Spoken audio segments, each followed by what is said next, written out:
ওহ, তো আম হয়েছে বাগানে। আরে বাস, ওই আমটাও পেকে গেছে।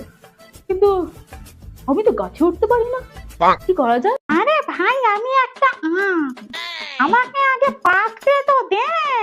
সকাল থেকে কেউ এসে ছুঁয়ে দেখে, হিলিয়ে দেখে। আরে ভাই, আমি কি তোদের গার্লফ্রেন্ড নাকি? একটা ঢিল মেরে দেখবো আমটা পড়ে কিনা। একটা ঢিল খুঁজি, ঢিল ঢিল ঢিল। এই, খবরদার ঢিল ছুঁড়িস নে, আমার থোবড়াটা বেঁকে যাবে। কদিন আগেই মুখে ফ্যাশিয়াল করিয়েছিলাম। না না, ঢিল ফিল সব পরে ছোড়া হবে, আগে একটা ফটো তুলে দি। আহ, হ্যাঁ, বাবা, কি ইনফ্লুয়েন্সার কালচার! খাওয়ার আগে ফটো তোলে, নরকেও ঠাঁই হবে না রে তোর, বলে রাখলাম। একটা ঢিল পেলাম সরে, দাঁড়া।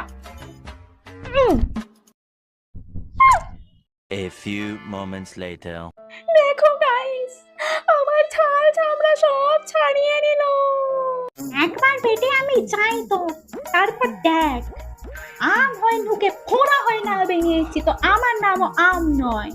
এমন এমন জায়গায় ফোড়াগুলো হবে না।